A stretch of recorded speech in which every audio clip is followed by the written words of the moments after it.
Hello, everybody, and welcome back to the Sloppy Lab.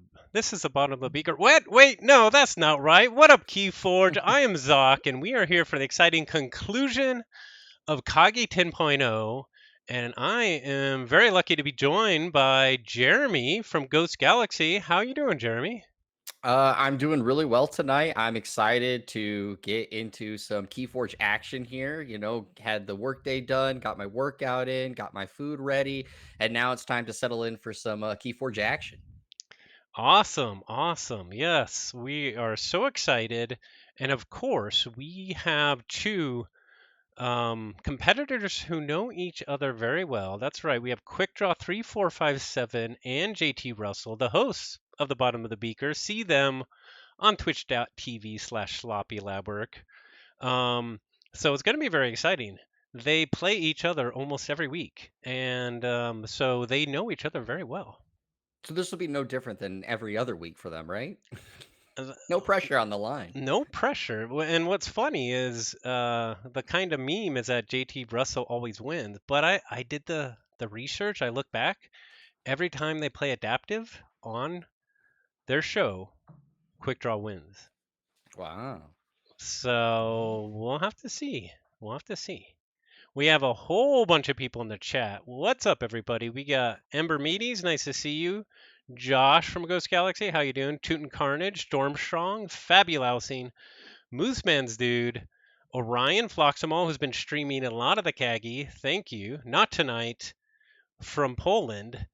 Who else do we have? We got Murph, of course, Fudgenator, um, the head of KAGI. Thank you so much for organizing this. All right. Yes, this is exciting. Yeah, we have quite the people in attendance tonight, and obviously, thank you all for having me here tonight. I'm glad to lend what knowledge and just I guess pretty face that I can to the matches here tonight. But everyone's been so kind to me when it came to the commentating at the Vault Tours, and I'm hoping that they'll be kind to me again tonight. Yes, absolutely. We very much love all the streaming that you do at the Vault Tours. Having an official Ghost Galaxy stream is so cool. Um, Okay, it sounds like our competitors are ready to go. I will drop you a link in Discord, unless you probably see it already there. If not, I will just drop it here. So, um, while we're getting in, let's take a quick look at their decks. And of course, we have some DT love coming from Quick Draw. Sketchy knifed him. This is what he played in the semifinal versus June, which was a very exciting match streamed on Floxamall's channel. Go check him out, twitch.tv/Floxamall. It was a very exciting match. And then we have GT doing Worlds Collide, the guardian that encourages entropy. Yeah, it's one of those things with Quick Draw has been very accustomed. Dark Tidings definitely the role here. So of course, seeing the Dark Tidings, not no surprise for Quick Draw. And then yeah, pulling out a Worlds Collide on the side for JT Russell. I'm excited to see how these two play out. Yeah, some of the quick highlights here on the Worlds Collide. We have a lot of self-purging with the Greater Oxtet, Lesser Oxtet, Infernus double Buzzle, and then you kind of have Timequake to put all your creatures back in the draw a bunch of cards. Maybe you can self-purge again. So it's going to be interesting to see JT's strategy there. And then in the DT deck, we have double Whirlpool, double Static Collection Array with Tide Warp, which means sometimes Quick Draw might be forging for 4 Ember. So lots of interesting things going on. Yeah, I'm excited to actually see this. Of course, many know that my time in Keyforge started with Winds of Exchange. So obviously post Dark Tidings era, and I know how many in the Keyforge community feel about Dark Tidings overall. So don't get to see it too often, but now getting a chance to see it in action here again will be great. I own one Dark Tidings deck, have not gotten to play it too much, but seeing someone who's used to playing the set a little bit more, it'll be interesting to see how Quick Draw rolls with it, and of course JT rolls with it a little bit later.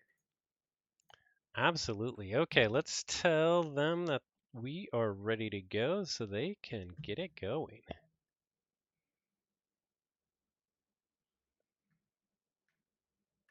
All right. Um, so some of the history here. Quick Draw has a very star-studded history in KAGI. He's been in the top cut 9 out of all 10 seasons. He's won it back in KAGI 3.0. He's had a couple runners up. So he wants to tie Not Tonight with having his second title. Um, lots on the line. Yeah, again, no pressure. They've been playing each other quite a bit, so this is like any other week for them. But just now, there's a little bit of extra flavor on the table. So we'll see how spicy the game gets with these two knowing each other so well. Definitely, definitely. Okay, let's get him going.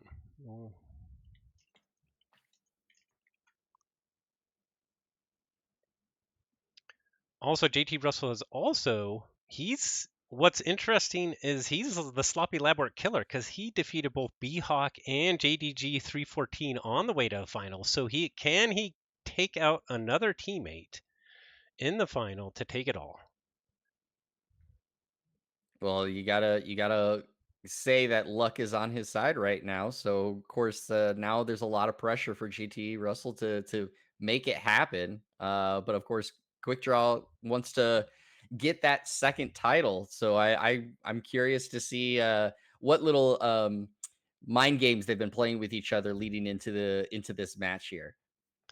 Definitely. And Quickdraw just mentioned in the chat, he actually gave this deck to JT Russell. And so there's another little bit of a current there of the story to make this even more complicated.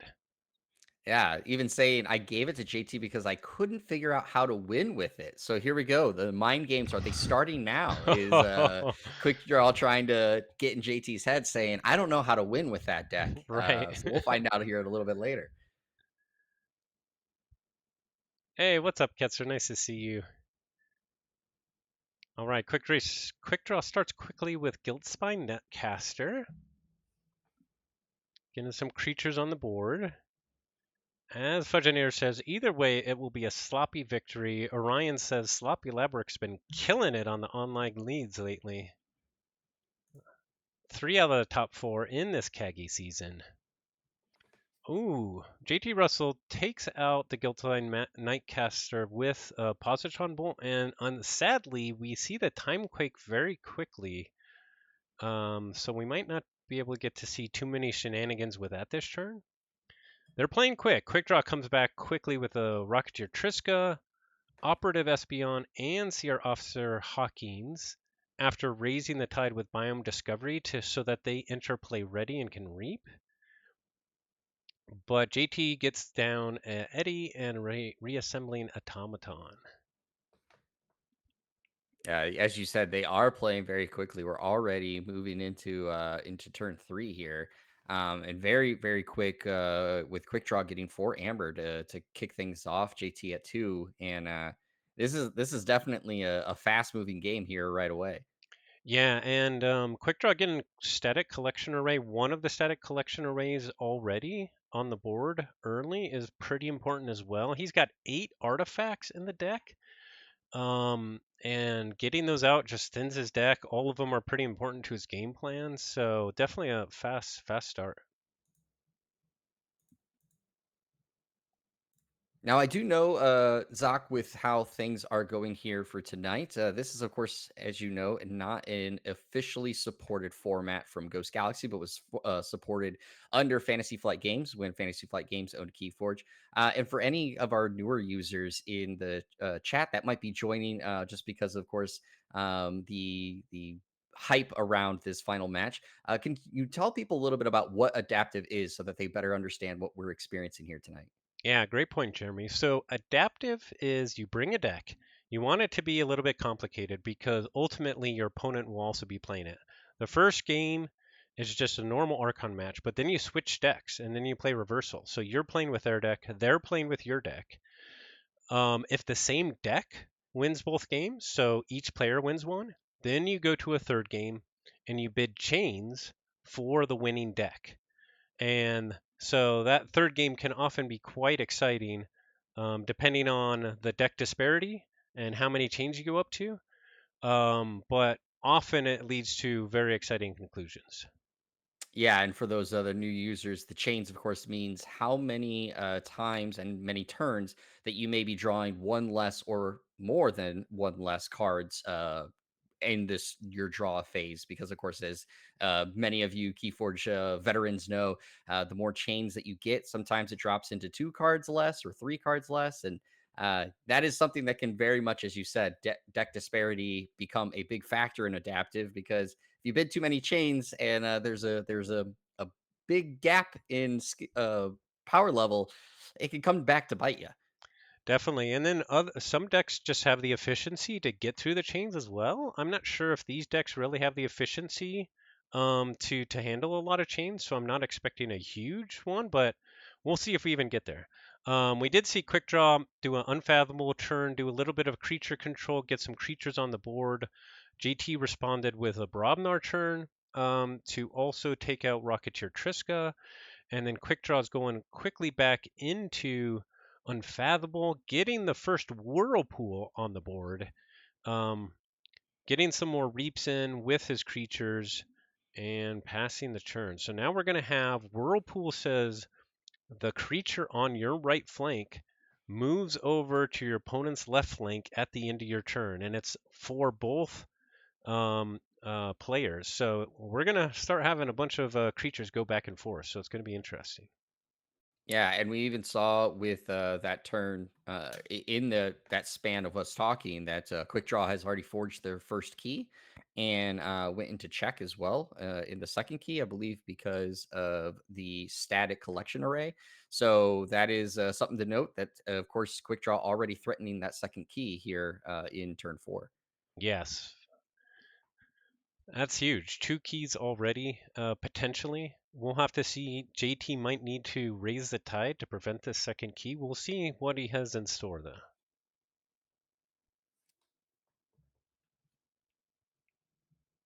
We also saw that Whirlpool had a bonus capture icon in it, so let's see, I believe. No, maybe somewhere he had an extra capture icon to give um, one of the captured Amber back to JT with that operative Espeon. Okay, JT doing some creature control with 3 Fates to and then raising the tide manually, getting out Greater Oxtet, so he'll be able to do some self-purging now. Greater Oxtet says, at the end of your turn of your ready card step, purge a card from your hand. If you do, give Greater Oxtet 2+1 power counters.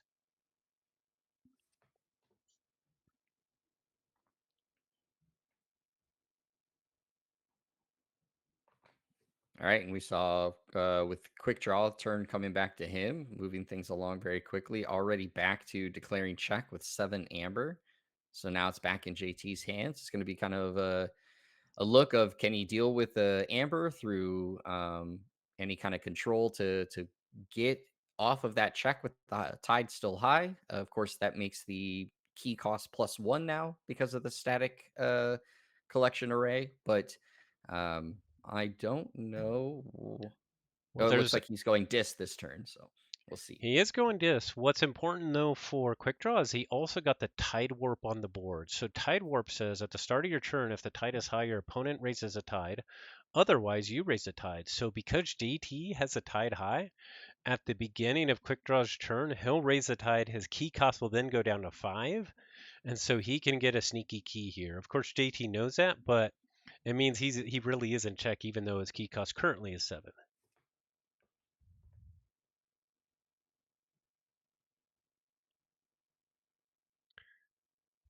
See another few on the stream there. JGG, nice to see you. Ewok, nice to see you as well. Can he afford to go down 2 keys? Oh, it's pretty rough. But he is getting a lot more self-purging here. He did get lesser Oxtet on the board, purging Zenzig, Volcano, and Grok. Just trying to get to some of his better cards. And Quick Draw gets the key 2 and keeps on moving. Yeah. So big hill for JT to climb, being down 2 keys again with how the Amber generation has been going for JT at this point. It's just flying real quick, really fast for Quick Draw here.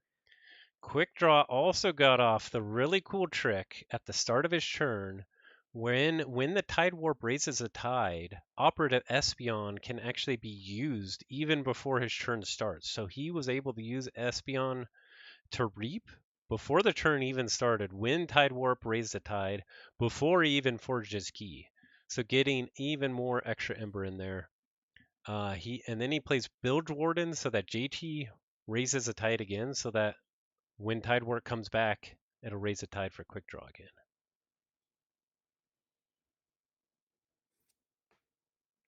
All right, so JT now finally in check for his first key with 8 Amber. Obviously, turn getting passed back to Quick Draw here.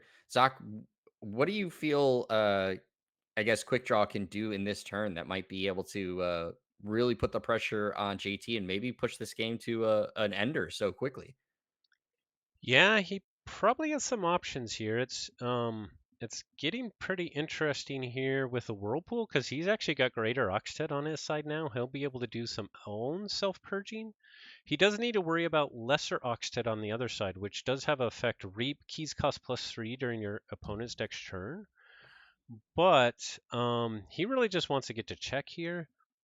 Put on the pressure. I don't think he's worried about JT Russell getting his first key.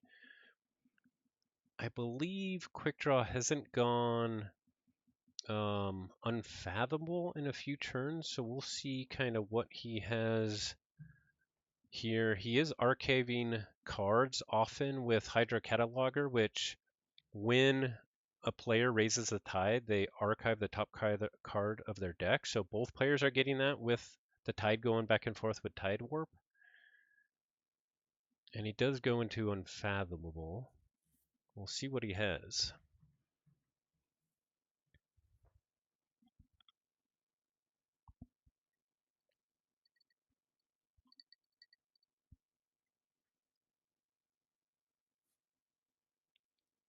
Seems like Quick Draw is taking his time this turn.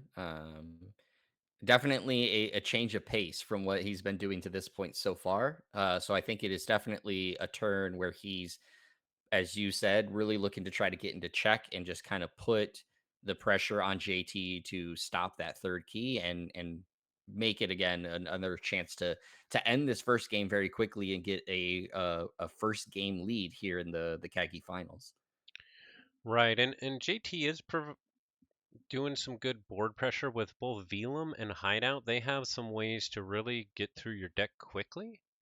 It probably is a little bit too late for JT, but Quick Draw definitely doesn't want to let him back into this game, so I'm sure he's also thinking about that.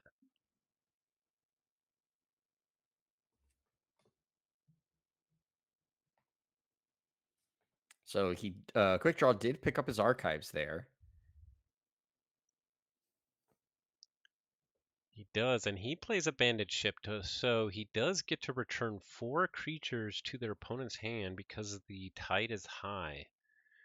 To really put JT back a little bit in terms of his board, getting some capture out, getting the second Whirlpool out there, and he is currently at check, but that Tide Warp will keep him off a check because when it comes back to him, um, it will raise the tide for JT before the forge a key step.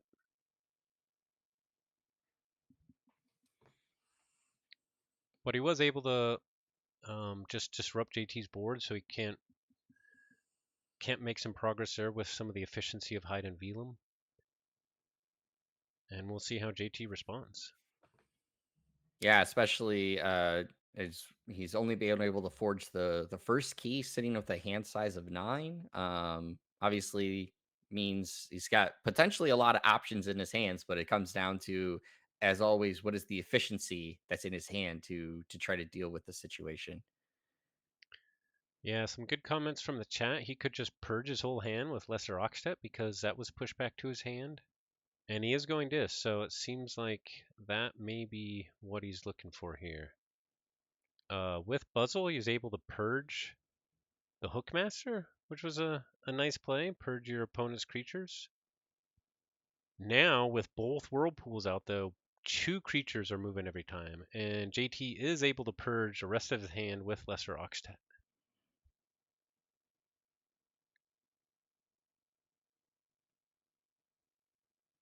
He's hanging on by a thread here. He is hanging on for a thread, and as you said, with the purging, sitting on 12 purged cards on his side, so his deck has really been thinned out at this point. And so, of course, if this can continue going forward, JT might have just made his deck more efficient to deal with the situation, but it's going to come down to, again, trying to keep quick draw off of that key for obviously a few turns at this point, knowing that JT's not on check for his second key, so it's not like the next turn he's threatening a third key. Yeah. Yeah, Quick Draw does have a few turns, definitely. But he definitely just wants to finish this out as quick as possible. Make sure there's no chance that JT can come back. Again, like you said last time, Quick Draw slowing it down. He's really making sure that he thinks through his turn here. Um, we're getting to an important stage here where he doesn't want to make any mistakes.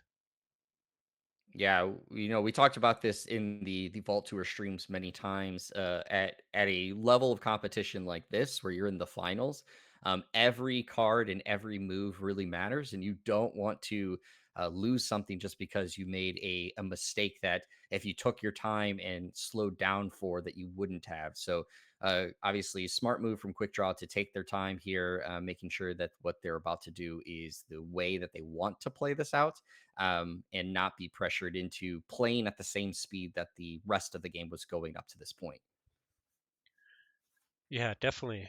I did notice one of the cards that JT Purge was Shattered Throne, and I was thinking about that could get interesting potentially in a future game because that is a way to get more Captured Ember on creatures via fighting, which could have some interplay with the Whirlpools. I'm not sure if that will actually happen in any of the games, but could be interesting interplay there with the Whirlpools.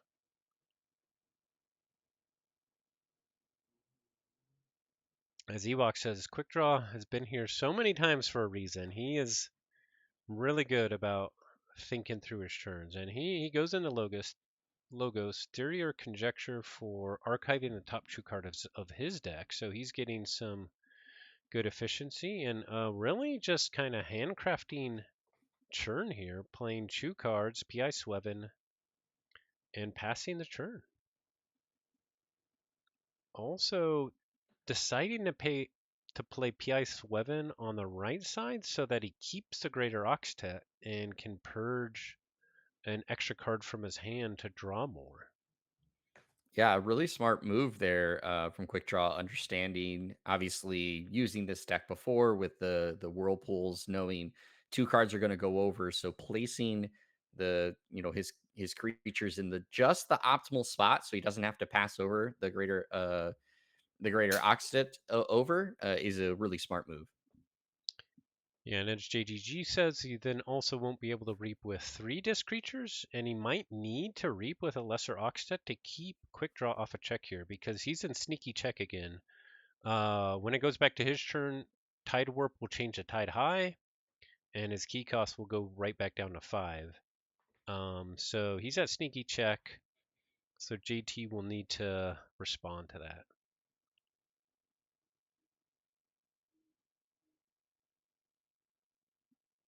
All right, so another situation, JT now taking his time, trying to make sure the turn is right here. Zach, where do you think he goes with this to try to avoid, quick draw getting his third key here? We just saw him actually go dis. Yeah, and Lesser Oxtet might be the only creature control that he has available to him. He doesn't have a lot of creature control. I don't think we've seen it in Furnace yet, so that is something else that he might have in Dis for Ember Control. Sorry, I said the wrong word. I believe the Eddy is Uh, long gone. Yep. Yeah, sorry, go ahead. I was gonna say you're correct. Just looking at the purge, we haven't seen the Infernus. There's the Infernus finally come out, so that's finally on the table too. So in Furnace, Purging, Abandoned Ship, and Tidal Wave, 2 creature control cards, which there's not a ton of creature control in Sketchy Knifedom, and also getting Chew Lost Ember because they have Ember Pips on there.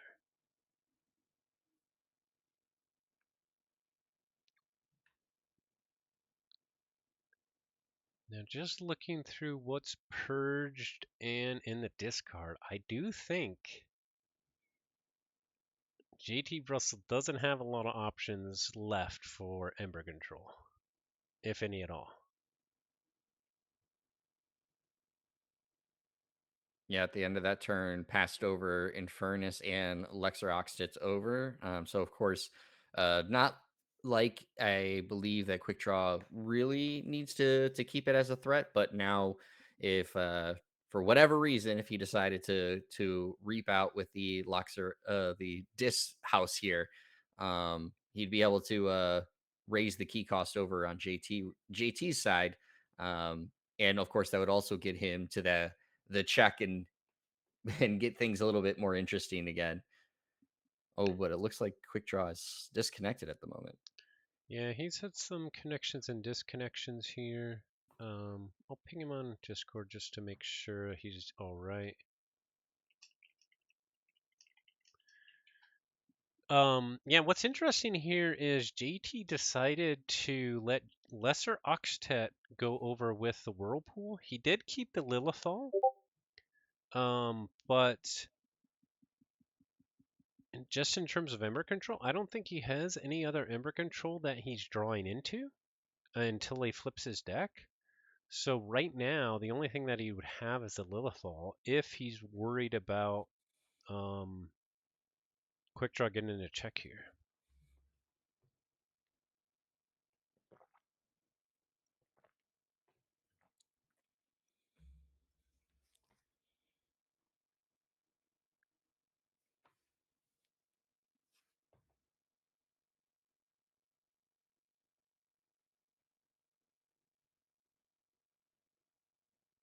So of course we've gotten the notice that Quick Draw is connected back into the game. So I would assume at the moment right now, probably reassessing the board and trying to figure out what move they want to make at this point. Um, you know, Similarly, their deck is has become a little bit more efficient as well, being able to purge out 5 cards at the moment. And we'll see what Quick Draw wants to do to try to again push and try to threaten that third key. It feels like we've actually had several turns now. JT has done a good job of keeping Quick Draw away from that third key, but always Quick Draw getting a chance to really threaten it once again. Yeah, we'll have to see how many turns can JT stall until he maybe flips his deck and maybe draws back into some more good stuff. Um, Quick Draw is also thinning his deck a little bit with the 6 artifacts out on the board, Yes. but we don't have them all yet. Once a second static collection array comes, that might be a death blow for JT because then he'll be able to get the key cost down to 4. Um, so I'm sure he's hoping that comes quickly.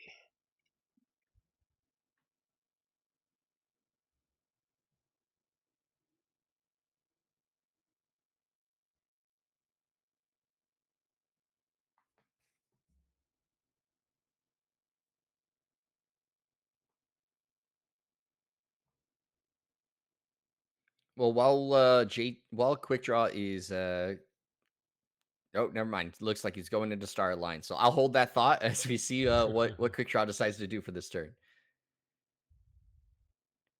He's going Star Alliance and pulls his archive. There comes a second static collection array and exploratory craft. So the last of his artifacts, Embervac also comes down, which interestingly here raises a tide.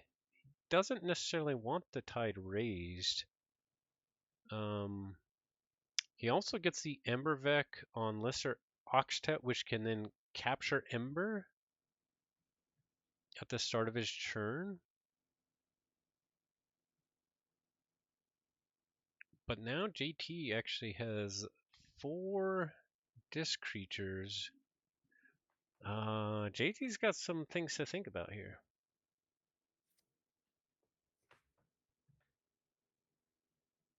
Yeah, currently sitting with one card in archives, and only one card in the draw pile. So you talked about, what he'll be able to do to get to flipping his deck. It's coming soon, and that purging of the 12 cards might finally really pay off at this point, when it comes to, again, the efficiency that he's built. And JT's going Logos this turn.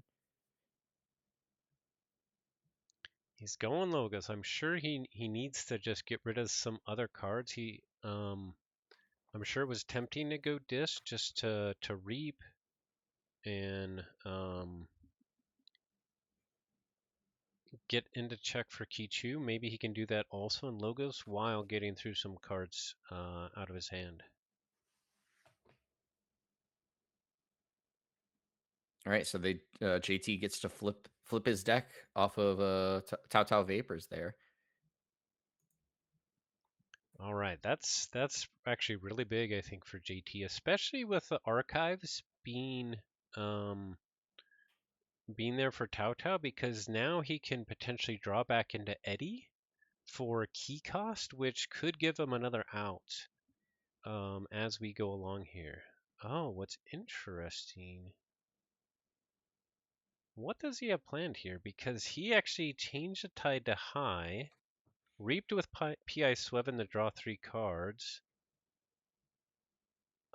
But when it goes back to quick draw, the key cost will go down to 4. So I wonder what else he's planning here. Yeah, maybe trying to draw into Eddie.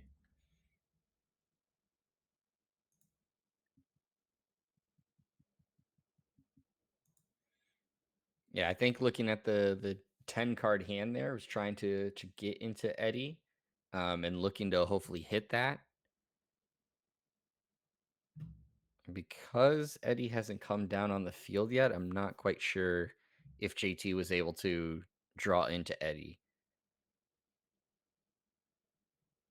Yeah, he is able to take care of. Oh, he's able to take care of the Lesser Oxtet, and then he does a Time Quake to return all the creatures on his side to his deck and then draw that many number of cards. Timequake, an anomaly that we've seen There's first the back in Eddie. Worlds Collide, and there's the Eddie.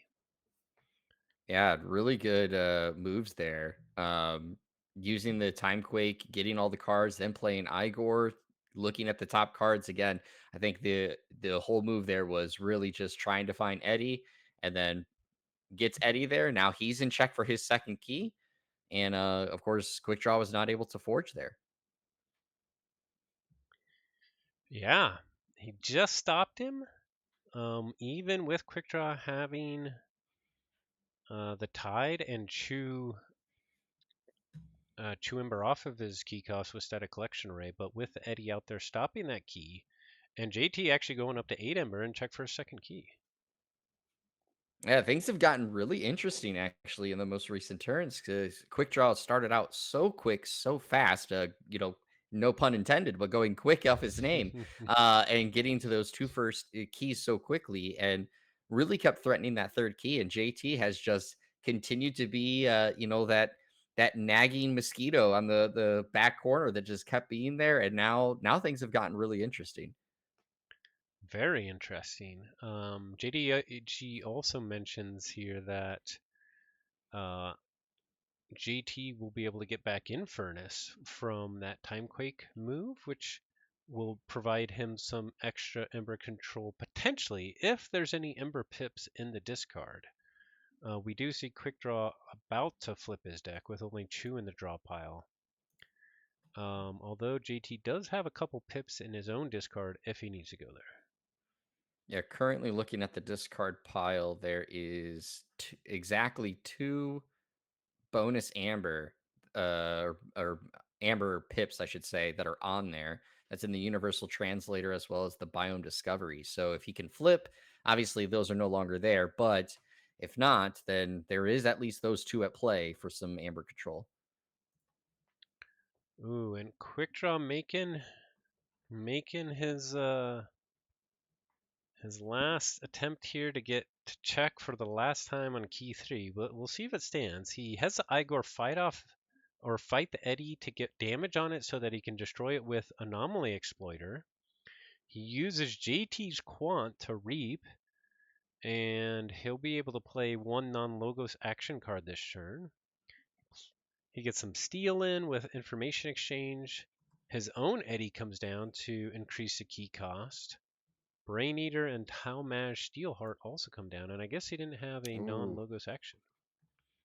And right there, Quick Draw does enough to flip the deck over, so there's no cards in discard now. Yeah, now JT is in a pretty bad place, although Quick Draw is at high tide here, so it'll go back down the low tide, and the key cost will go back up to 8. Quick Draw was able to stop JT's second key, though, with that Eddy. Yeah, buying another turn to try to put JT away, and as you said, declaring check. So JT's got to make the moves here and going dis. Going this, his hand side is actually 10 with that Timequake move, so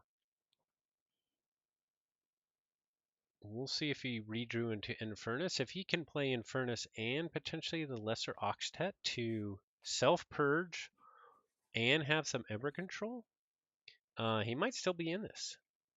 First comes a 3 Fates, though, which can... he decides not to destroy the Eddy on Quick Draw's side, which is interesting.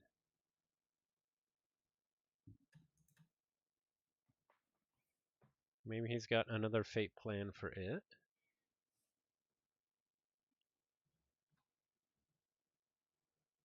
The Gleeful Mayhem.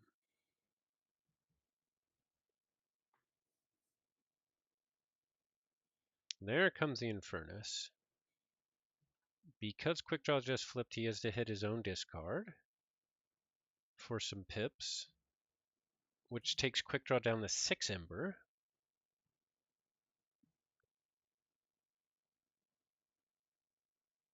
Oh, what's really nice here, he plays a 3 Fates to destroy Infernus, and he just Oh, he wasn't able to redraw because of the chain from Raising the Tide, which makes it so that he doesn't actually flip his deck. Yeah, it was very close, but it was needed for JT to raise the tide when he wanted to earlier in the previous turn. So this is just an unfortunate side effect of that, is not having enough to naturally flip the deck over and get the potential for more draws, but was still able to delay Quick Draw from forging that key again. Yeah, and he's up to 11 Ember now on a very high check for Key 2. Let's see what Quick Draw can do. And Quick Draw will, after his turn, unless he raises a tide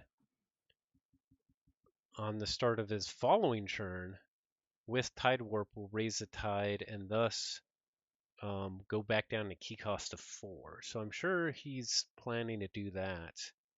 Let's see what he can do in the meantime. Let's see, how many Ember control options does JT have left? Between everything in discard and everything that's purged.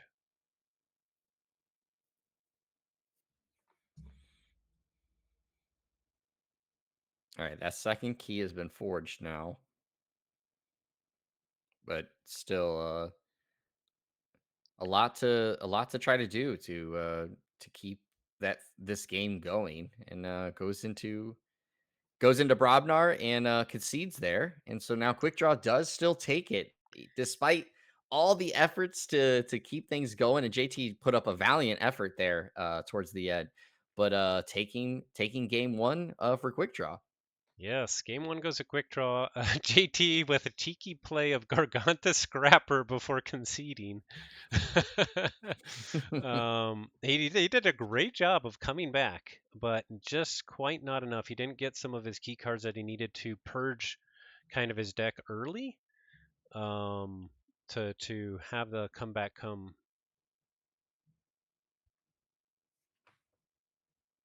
A very, very exciting first game there. And now they swap decks.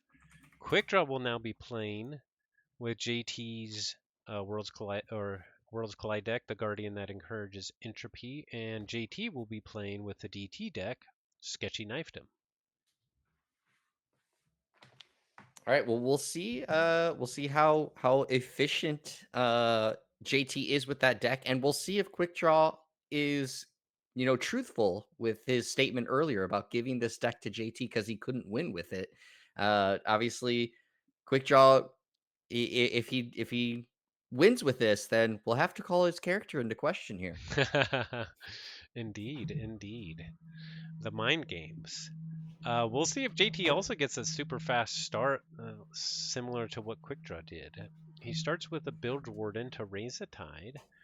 Ooh, Quick Draw gets Shattered Throne right away. And getting some big old Brobnar creatures out there. With a Gengar Chieftain. Okay. Oh yeah, Gengar Chieftain coming out, making Brobnar do Brobnar things and fight. Yeah, and that DT deck, Sketchy Knifedom, it does not have a lot of creature control, so I'm sure this is a worry for JT. Although he does get a couple creatures out from Star Alliance, using Biome Discovery to discard CR Officer Hawkins, and getting the first static collection array out there as well.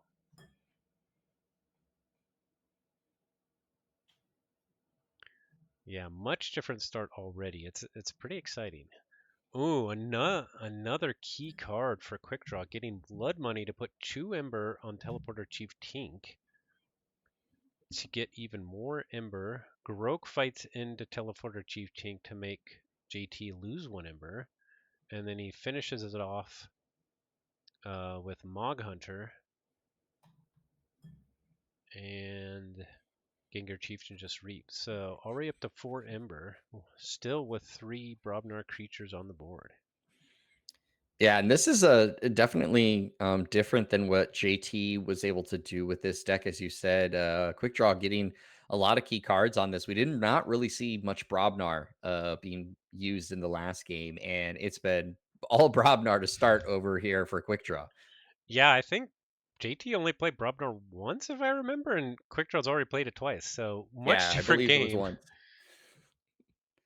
Oh, and then Quick Draw comes in with a Buzzle from Dis, using it to purge some of his Brobnar creatures. Already purged a Gengar Chieftain, purges a Mog Hunter to get some extra Buzzle fights in. We'll see if he gets a second fight or just decides to reap with it here.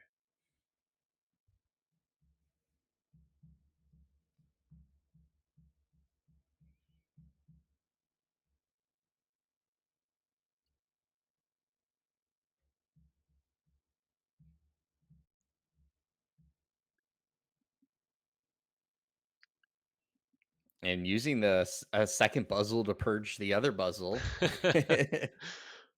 Buzzle on Buzzle violence, and using the Buzzle to purge a Grok as well. Getting another reap in.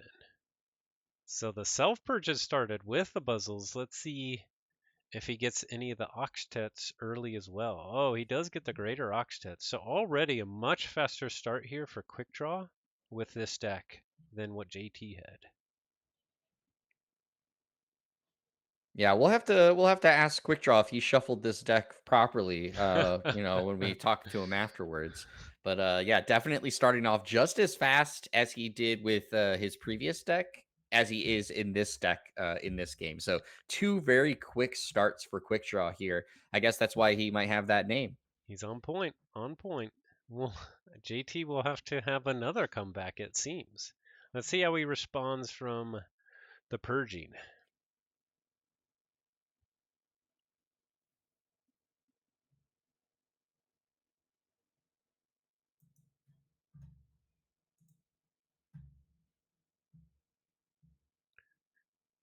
JT getting some efficiency of his own with Theory or Conjecture archiving the top two cards of his deck, getting a Reap in with Austeralis Seaborg, and playing out Brain Eater.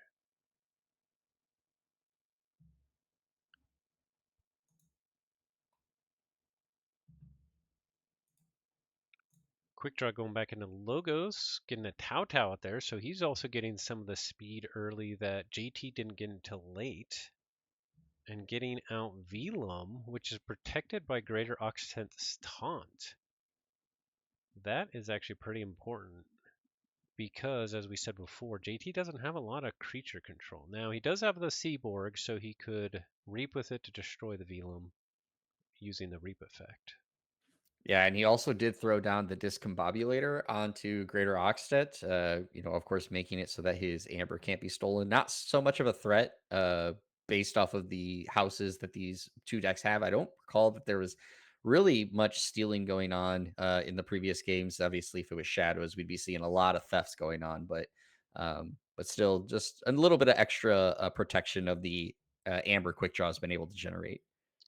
Yeah, JT does have an information exchange that can steal, although he has already played it, so we probably won't see that again for quite a while. Quick Draw finishes his turn with some of his own creature control with a Positron Bolt taking out Seaborg and doing some other damage as well. And purging some more Brobnar cards with the Greater Oxtet. And he's at check for this first key.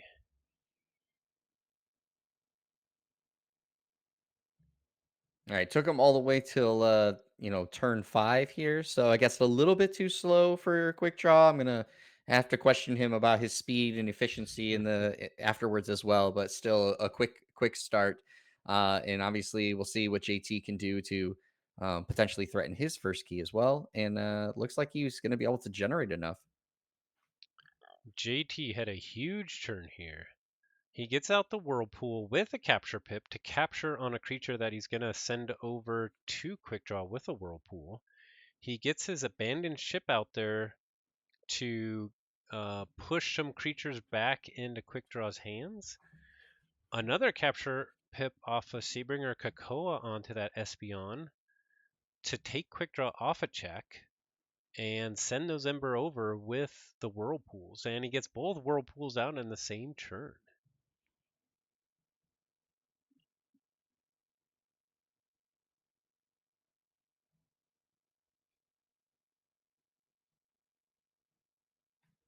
Now with the second whirlpool going down, it looks like the operative Espeon, if I'm looking at this correctly, will go back to JT's side. I would assume Quick Draw will want that to happen because now that threatens the, of course, that amber that's been captured over there that I'm assuming JT was trying to set up to take, will then be right back on his side. No, you're absolutely right. And as Orion says in the chat, the time for a hot potato, the game where you keep trying to dodge the captured ember. Now, what's interesting here with Operative Espeon is it's got a pretty cool effect where if you raise a tide, you can use it. Use any a creature that you control. So it's going to be interesting to see how that plays out. We did see JT get to check with 7 Ember and with key cost only of 5 with a static collection array out there as well. So He kind of had a good comeback there.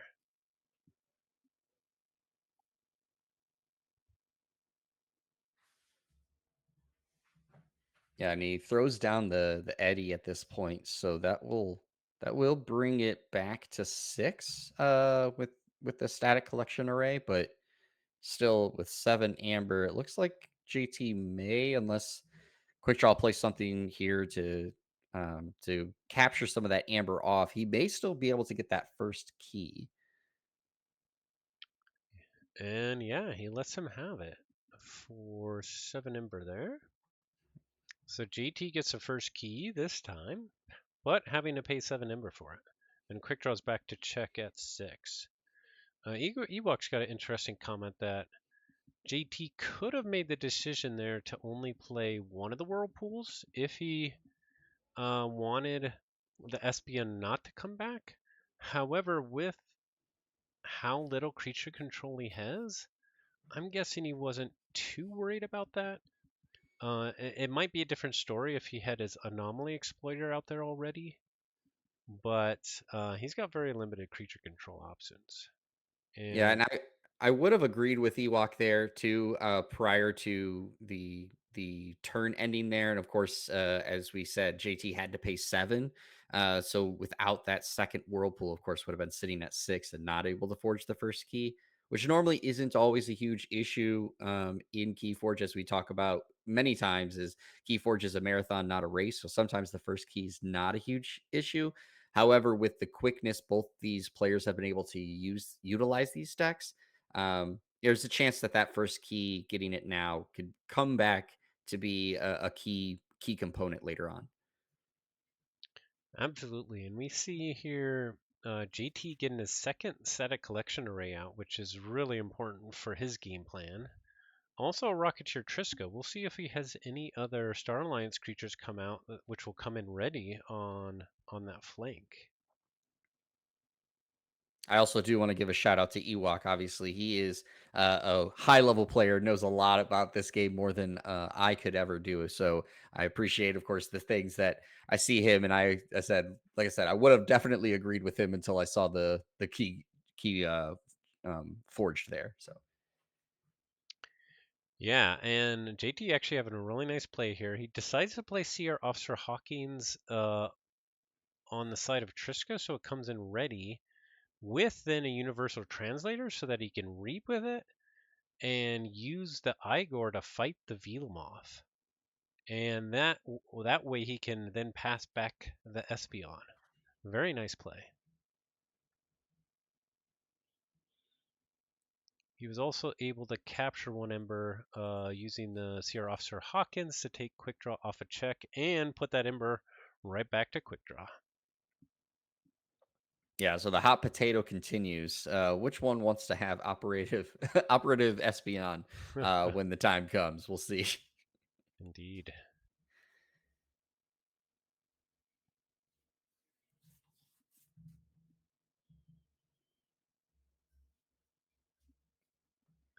This is some of the fun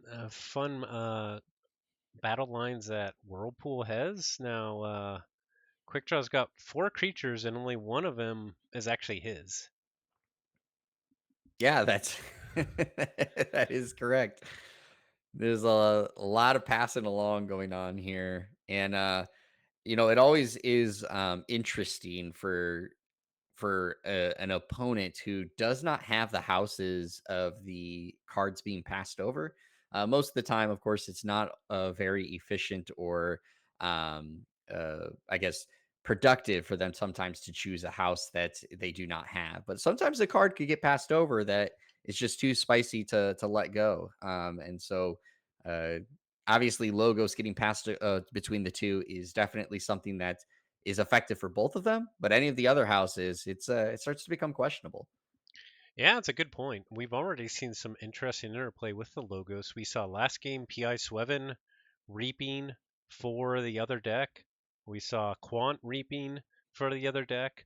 So we've definitely seen some very interesting interplay there already.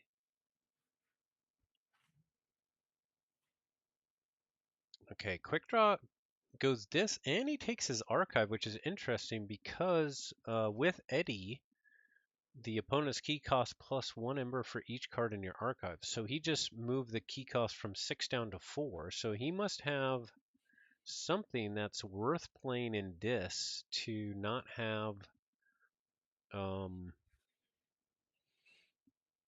maybe he's got an Infernus so that he can still take him off a check. That actually might be exactly the play that he's going for. With the static collection array, both of them out, of course, makes the 4 amber there, as you called it, the sneaky check. So he definitely seems like he's got to have something, uh, some kind of amber control with Dis, and we've seen, of course, Infernus being utilized for that reason. So we'll see what he decides to do. Also, interestingly, he decides to kill his own Eddie. Maybe with Oh, kind of all yeah. the hot potatoes being played, he wants to get rid of it to make sure he's given back some of that ember with the Whirlpool game.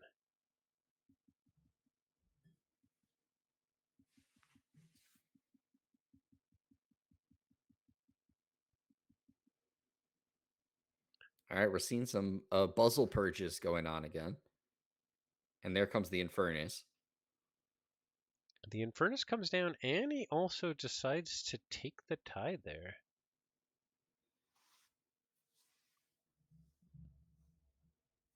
So that he can use Seabringer Krakoa off of Espeon's effect.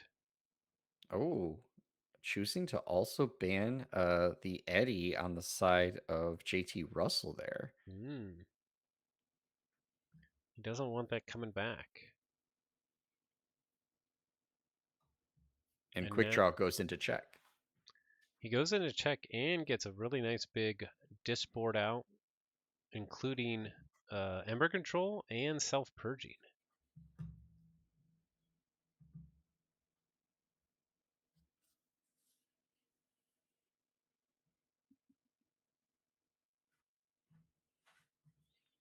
All right, going into Logos this time around for JTrussell.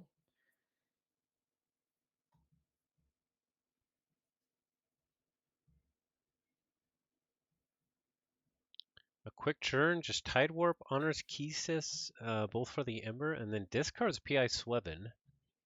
The Tide Warp now makes it so that he's at Sneaky Check, and it'll go back to 4 Ember cost when it comes back to his turn. He also gets SP in there, which won't be able to be passed back for a long time, but he does allow Quick Draw to reap with 5 Disc creatures, including Lesser Oxtet, to increase the key cost by 3. Yeah, that's a big dis turn right there already.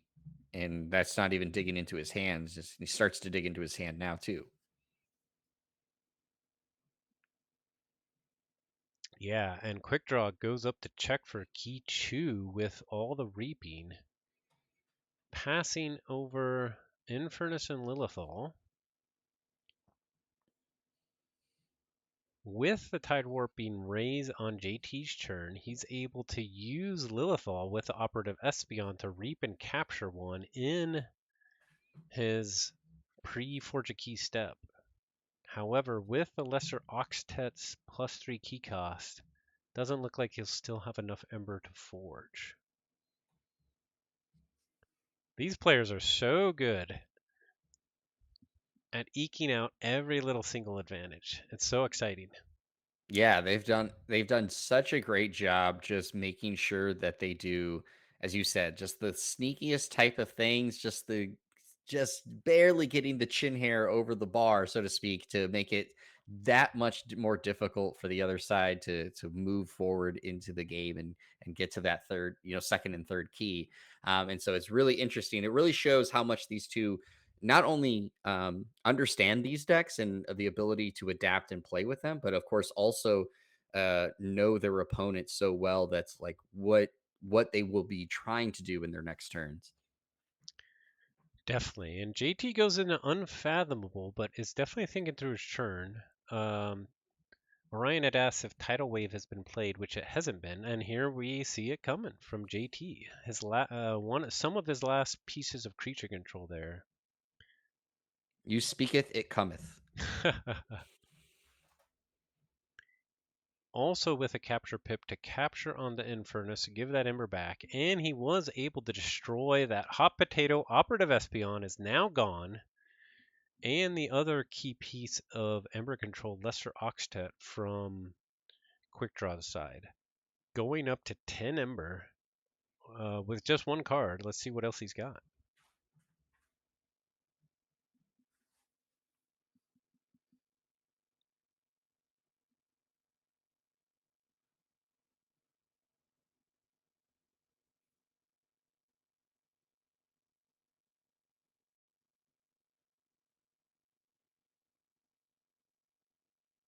JT was thinking a bit about what flank he wanted to play Unfathomable Creatures and what order he wanted them to be played in, knowing that he might have to give them back at the end of his next turn.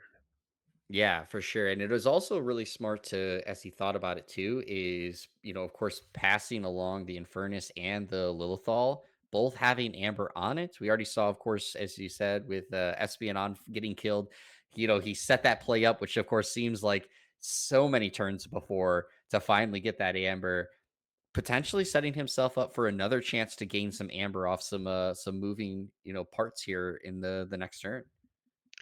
Definitely, and not tonight also mentioned that with the tidal wave, one of its aspects is your opponent raises a tide, which is key for JT because then with his next turn, Tide Warp will raise it, and his key cost will go down to 4 again. So a Yeah, really nice play there. that's a really good play.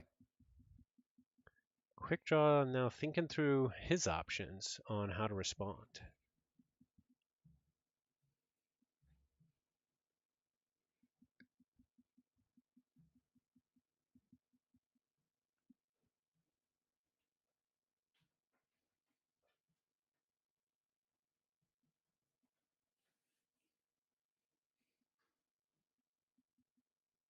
All right, we're getting to the point again where, even as Ewok said earlier, where players are slowing down, starting to think out their turn, and Quick Draw doing that same thing, but then now going into Logos.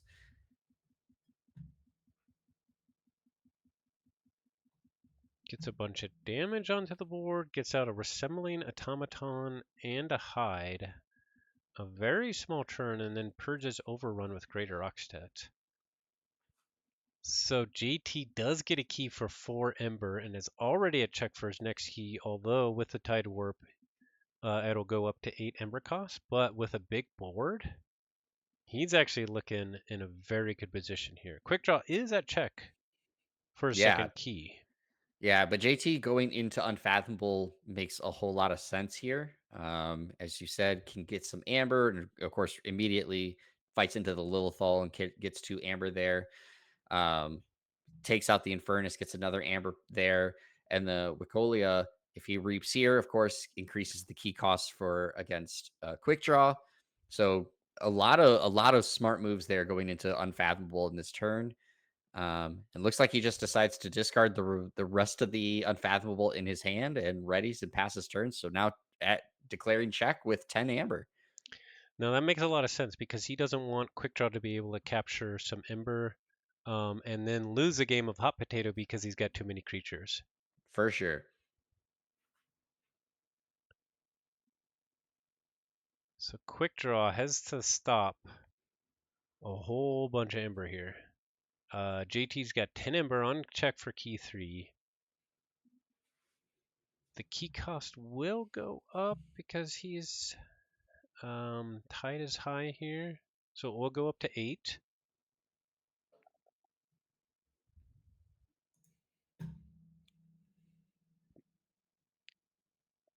Yeah, and looking at Quick Draw's purged pile right now, he's purged out of the 10 cards, 9 of them are Brobnar. Um, so of course, normally at this point, you would think potentially using Shattered Throne there to try to capture enough, a bunch of amber. not available to him, but he's going into Logos this turn instead. Thanks, guys. I'm always so bad at updating the score. If it makes you feel better, Zach, I didn't notice. It's out of date and it's soon to be very out of date. Okay, Quick Draw is trying to get to, I believe, is Eddie. Reaps with Hide to draw a card, plays an Igor to look at the top 3 cards of his deck, plays Timequake, which is really nice because it puts an Igor back into his deck. Positive Trombolt for some member, Quant, Hide, Velum. There's an Eddie, There is but the does he Eddie. have more to archive? No, he doesn't, and And JT takes JT it. wins the game. So far, I have to say, Quick Draw. I'm gonna say his character is in check. He did not win with this deck, so it seems like his statement was true. But that was such a great game there. JT doing a lot of things, even with such a slow start compared to what Quick Draw was able to do with uh, the sketchy knife dem in the first game. Uh, it was definitely one of those where it started off slow, but JT really found his footing later on. Yeah, and now QuickDraw is going to start another game. Same password with a short adaptive method, so it'll go jump straight into chain bidding. So now the question is, how many chains? Murph comes out with a 5 chain bid, is what he's thinking. It is a very tough call. I agree, Orion. What's everybody guessing? I think it's 4.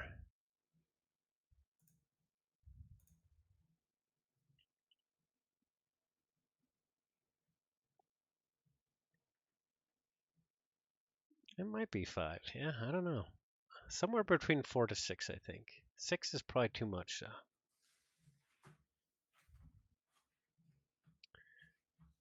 Which deck is going first? So it probably depends on. So Quick Draw will get to decide which deck goes first.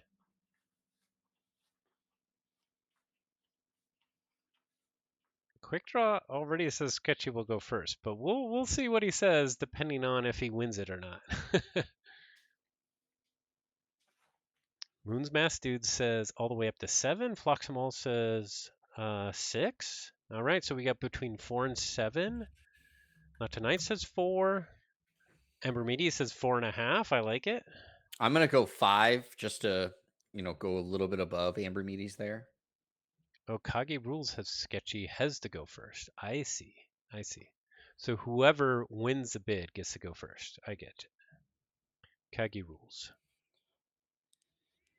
All right, we're up to 3. Up to 4. There's the 4. Here we go. There's 5. 5 for JT. Shabby Lousing says 4 or 5. Going once. Going twice. Sold. 5 Sold for 5. chains. You see, this is where I come into play. 5. Just gonna go above You what nailed it. everybody else is saying. You nailed it. Murph was the first guess and he nailed it. Oh, see, great minds think alike. Me and Murph There you right go. away. 5 chains and you get it first. Interesting. I think that's good, but I know it's going to be a good game either way.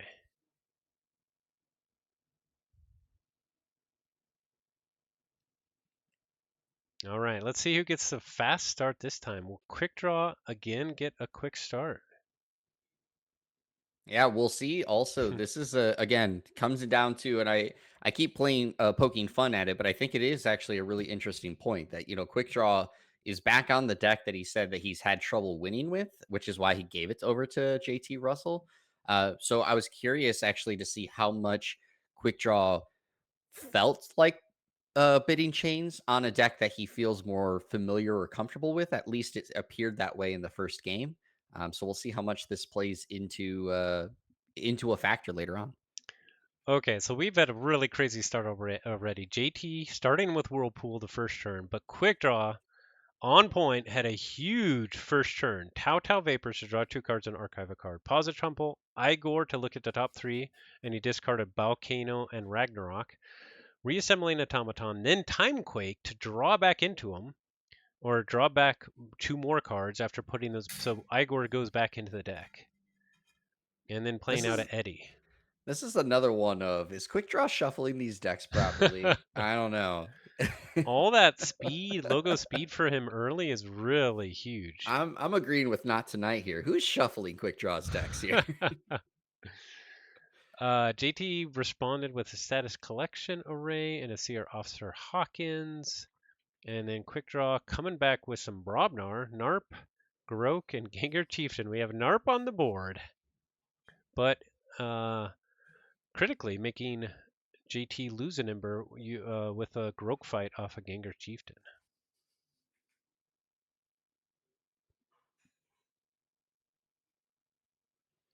Narp is going to be our hot potato here, I think. Narp? Draw better. GT That is a respond. good strategy. It Draw is. better. It is. GT responding just with a couple unfathomable creatures and already getting a capture pip hot potato action going. And already down to 1 chain as well. Yeah, that five chains really getting through so fast, and obviously not too much of a slow start for JT, even with Quick Draw having such a big opening turn for himself. Um, it'll get back to that even footing, and then we'll see if JT can really take off, especially having that early static collection array on the field too. Indeed, indeed. I think it'll be interesting to see how fast Quick Draw gets some of this self purge because I do feel that that can be critical to that deck's success. And he is going into disc, so we'll see what he has. The 3 fates come down. There goes Narp. Kakoa to raise the tide for JT and the Grok.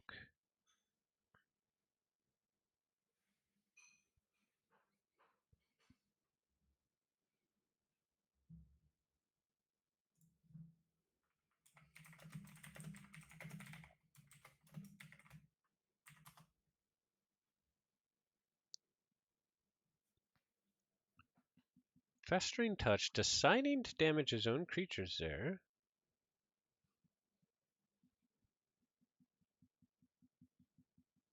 Oh, and there his self-purge comes down. Greater Oxtat. Interestingly, he decides to give one of his disc creatures over. And have Greater Oxtat gonna go the next turn. I'm surprised he didn't put that on his left flank.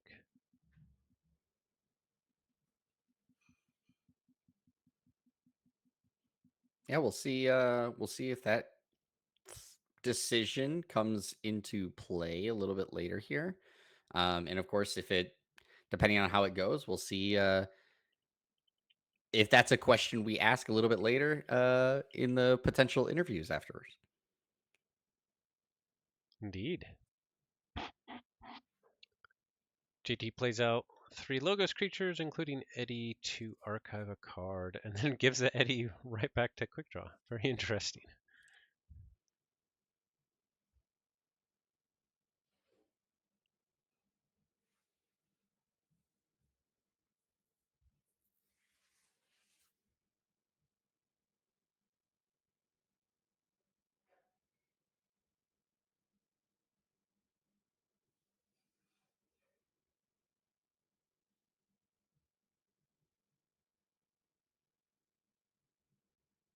Quick Draw doing a little bit of creature control with the Positron Bolt, getting that Igor out there again, and playing Velum and Quant and the Discombobulator, and reaping with Eddie. Let's see what he discarded with the Igor. It looks like Blood Money and Malison. Yeah, and also gets himself to that first key check. Indeed, and purging more Brobnar with the Greater Oxtat. JT comes back with logos of his own. Theory of Conjecture to archive the 2 top cards of his deck. Reaping with Seaborg to take out Velum. and reaping with Igor. Yeah, and wasn't able to do anything with the amber controls, so quick draw is going to be able to forge the first key here. And I think that's actually the first time that this deck has been able to forge the first key. I think both times, if I remember correctly, the sketchy knifedom deck has been able to forge that first key, and now finally, the guardian that encourages entropy is able to do it. Yeah, that's a good point. We do see JT is now finally no more chains. We'll see what Quick Draw does here. He has a very diverse battle line with 4 or 5 different houses. Yeah, you don't quite see that very often, at least in the current sets of Keyforge, um, in your own battle line.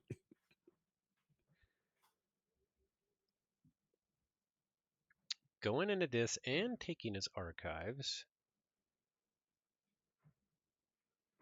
Getting some reaps in.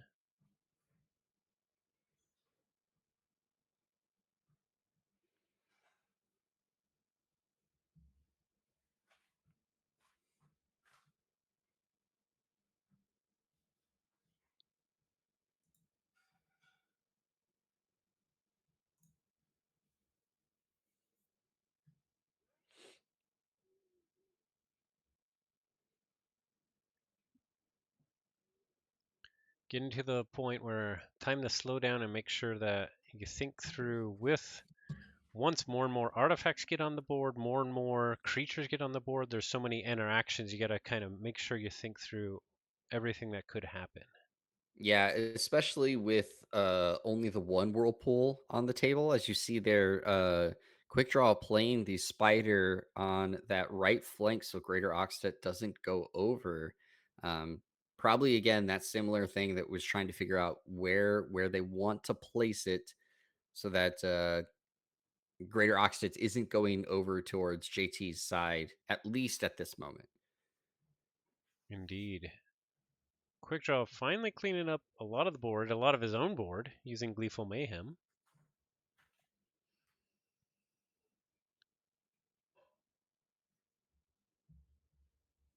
Ooh, and the Buzzle comes out. He decides not to self-purge with the Buzzle here.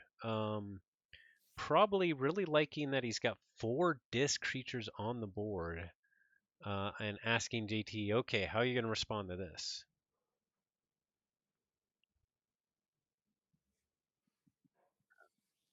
This is a very interesting position for JT with all those discs on the board.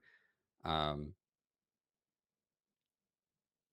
I'm very curious to see what route he goes and going into Star Alliance this turn.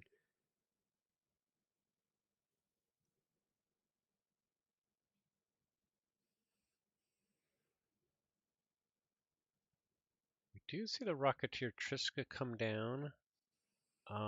If he can get some creatures out with that, that'd be his only chance for creature control, but no, nothing. So Quickdraw might have a big disc turn here.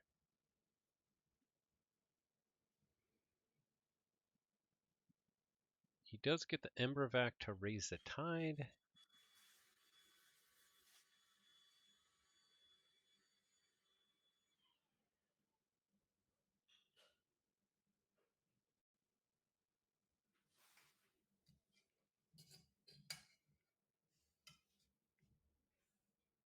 And Quick Draw seems to really be thinking about this turn again. Maybe it's because of how much dis he has on the board.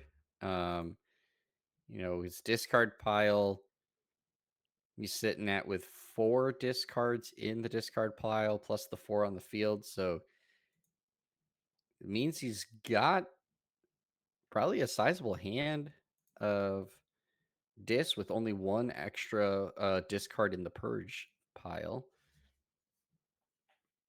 Yeah, and I was just thinking about GT's last play there. He decided to play the Ambervac actually on Greater Oxtet. Ambervac says this creature gains at the start of your turn if the tide is high, capture 2 Ember. But that when it's on quick draw side, it would capture it from GT. So kind of an interesting play there. But quick draw still deciding he wants that greater Oxtet.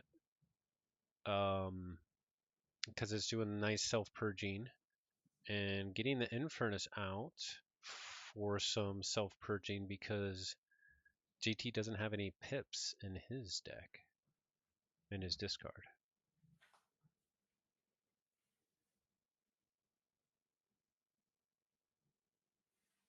And the lesser Oxtet being used there to reap, increasing the key cost by 3 in the next turn.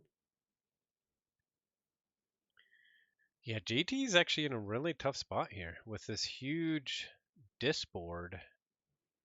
And now we get some more self-purging with Buzzle as well. He's gonna have 5 disc creatures on the board after passing over the Infernus. If JT doesn't have some creature control here, this is not looking good. Quick Draw does get to check for that second key as well. Yeah, it kind of just seems to be in this game that Quick Draw has really gotten a lot of really good draws with this deck. It's been probably the most efficient set of turns that we've seen from the Guardian that encourages entropy that compared to the first two games, even with the quicker turns that Quick Draw had in the last one, because he's not been able to build a board quite like this in either of the previous two games with this deck. Yeah, I agree. It's a really good point. Using those efficient logo turns, he was able to handcraft and then create a giant disboard, which has been doing tons of work.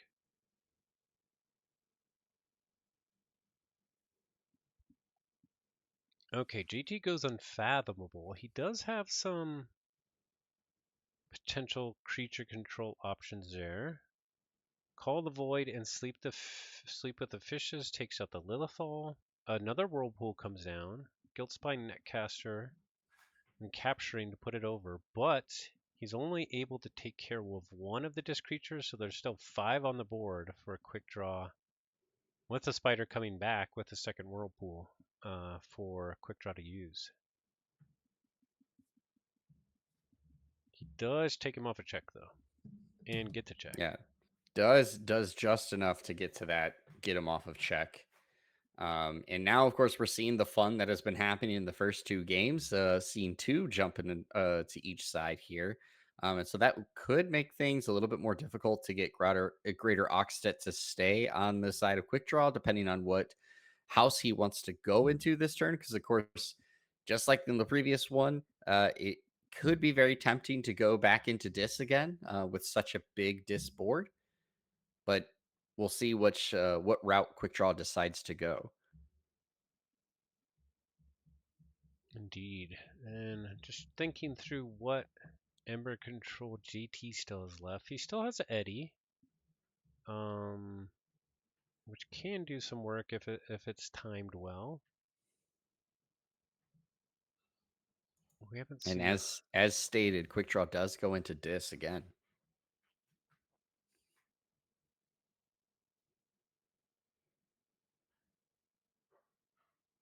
Yeah, lots of reaping coming out, just getting the Ember Control up. He does fight with the Buzzles to purge a Quant, fight the Infernus to purge the Eddy, and then reap.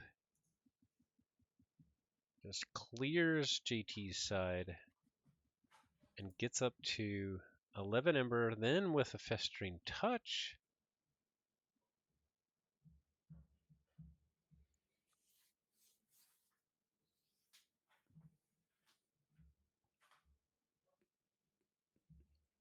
and more disc creatures coming out with Malison. And now he's ready to play the Tide game. He takes the Tide so that JT's got to pay 7 for. 10 actually, Oh, because of yeah. the lesser Oxtet. So that does enough to avoid JT from being able to forge that first key. Yeah. Interesting. Let's see. It would have been enough even with the lesser Oxtet. So why did he take the Tide there? I guess for any Um, any cards that rely on the tide for JT. He wanted to make JT have to take a tide, which JT just did. Give him 3 chains and slow him down from coming back. Well, and I also do think that based off of what it was looking like, because JT had the 7 amber, he would have been able to forge for the first key at a 7 cost. So it would have been, of course, one extra than normal. But I think, as you said, it does force JT to try to take the tide, which gives him the chains back, slowing him down again. And quick draw already being in such a forward facing position, I think that just helps Quick Draw just continue to try to get the efficiency that he needs to put this game away. Yeah, so we see JT go in the Star Alliance to Biome Discovery, discarding Hookmaster, which is interesting because that is it can be some good creature control or Ember control. He does get some exploratory craft value, drawing a card by exhausting Greater Oxtet. Also gets some CR Officer Hawkins value to gain 2 Ember, but is not able to affect Quick Draw's Ember at all. So Quick Draw does get a second key with 4 Ember already to his third key, but JT does get up to 10 Ember on check for his first key. Yeah, this is another spicy dis turn, which is what I kind of figured Quick Draw would do, and he does. Because right now it's just really just put the pressure on JT and see if he has a way to deal with the amber generated. And it's looking like that's going to be potentially the route that he goes again. Yeah, I think this is not looking good at all for JT here. We got 3 more reaps coming in, and I'm guessing he's going to take the tide here again. Make him pay the full 10 for this key, and he does.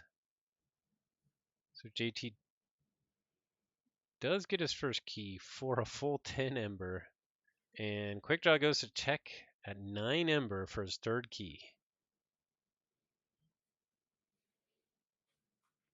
Yeah, this is definitely a tough position for JT to be in.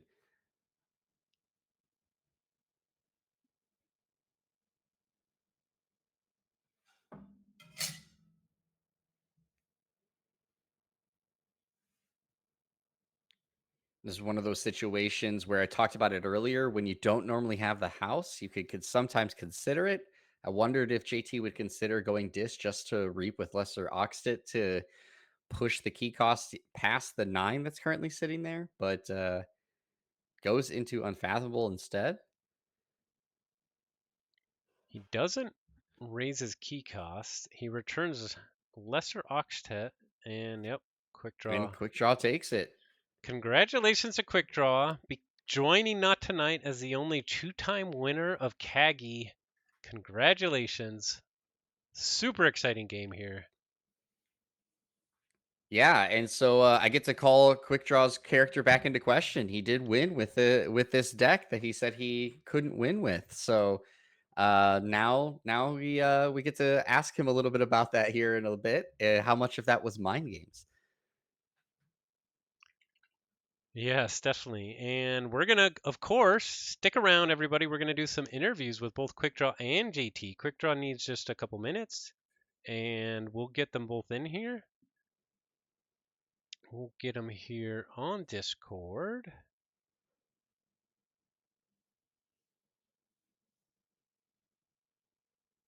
So Zach, give me your thoughts about that. How did you feel the series went overall? In seeing those 3 games, obviously the pace changed quite a bit in that third game, but what did you think about it? Yeah, well, first off, both players played great. I think it was a really exciting final. Both of the first 2 games, there was a lot of back and forth. I think the third game, Quickdraw just had the draws to take it. I don't think the chains actually mattered. I don't think even if JT had 0 chains, he wins that game. I think Quickdraw just had the draws to do it. Now, if you get the right, the key card at the right time, maybe it would have made a difference. But um, yeah, super exciting final though. As always, they brought some really interesting decks with lots of cool interactions, which always makes it fun. Yeah, what are your thoughts? Yeah, I would say definitely an interesting point there in the third game. Speaking on the first one, right?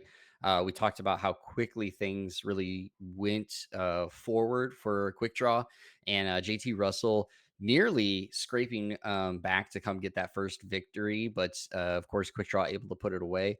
And then we saw almost a similar thing happen in the second game with Quick Draw running the Guardian that encourages entropy, just starting off really strong again, but JT pulling it out.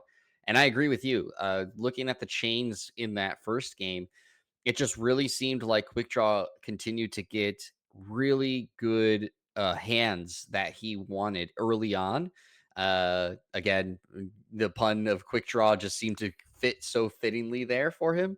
And I just felt like JT, it wasn't necessarily the chains that held him back. It just felt like the hand draws were not there like it was in the early games prior, and those key cards just couldn't come down fast enough for JT to really threaten too much in that third game. Yeah, definitely. We see here the in game state here. He's only got one static collection away. We never saw the Tide Warp. Only four of his eight artifacts. So definitely just kind of didn't have kind of the draw that he really needed to kind of stay in the game with the quick draws by quick draw. Yeah, very, very true. And also, as much as it probably would not have played too much of a factor in this game, just based off of again where the draws were going. But Quick Draw banning out or purging out in Eddie early on the side of JT really then made it harder for JT to have any kind of ability to continue to raise the cost to really make Quick Draw work extra hard for the forging of those keys. So kind of the another again thing that really worked out for Quick Draw, just showed the efficiency of knowing both these decks very well, and kind of when getting that hand said, let's take it away. Yeah, absolutely. It would definitely be interesting to get their takes on these games and see kind of what they thought some of the key moments were. I know Not Tonight had some kind of interesting comments where JT had a turn where maybe he could have fought with some disc creatures kind of to slow down all the disc reaping. Um, it would have been kind of a bad turn for him, but when it turns out Quick Draw took three or four disc turns in a row and reaped a whole bunch, maybe it would have been worth it. So some interesting decision points along the way that'll be interesting to get the players' take on. Okay, they are ready for interviews, it looks like. So we're going to jump in. I pinged you in Discord. I need to mute your current audio so that we only have the one audio. Yeah, there's only one of me. So let me do this and then I'll jump in there. I guess I'll also mute myself so you don't hear me double. So I'll join you in the casting and interview zone. All right, here we go. Hello. Hey, can you hear me? Congratulations. Thank you, Zach. Um, Nicely done, good sir. Nicely Good, done. good game, JT, man. Awesome match. Yeah, Enjoyed good it. one indeed. Good one I indeed. love your deck selection. That was a really good choice. I thought you'd appreciate. Yeah. yeah, so tell Oh, uh, us a little bit about the decks that you chose for this matchup. yeah, so I chose Sketchy Knifedom, which is turning into probably one of my all-time favorite decks. It just has like so many fun things that I just really enjoy, especially about Dark Tidings, but about Keyforge in general. The double whirlpool is so much fun. And the static collection arrays, two of them with the Tide Warp, can really get some sneaky checks. Um, so it's just got a lot of cool things like that, like, and then throw in Operative Espion for a start of turn reap with something if you have the Tide Warp out. There's like so many little like niche strategies you can go with for it. Um, and I think it's unique among my Whirlpool decks because I've always looked at Whirlpool as like an Amber Control type of double-sided artifact where you're looking for like, okay, load up on capture, pass it across. That strategy is not super consistent and is very susceptible to artifact control. But in this deck, it's so unique because it actually acts as a form of creature control. It's hard to find decks that do that, and this one does it in a really interesting way where it doesn't usually care about the amount of capture the opponent has because it needs that creature control probably even more. So it's a really fun one. I've played it all season. Really enjoyed playing with it. Now, I'd like to ask real quick of you, Quick Draw, and then I'll ask basically the same question to you, JT. But something we talked about early on is obviously you guys being friends and, of course, working together on the podcast. So, Quick Draw first for you. Obviously, you've been in this position before, but how did it feel going up against your friend, of course, here in the finals? Did it make things a little bit easier to handle since you guys play each other so often, or how did it come up in your mind with knowing that the person you're sitting across is someone you've played many, many times and obviously have a friendship with?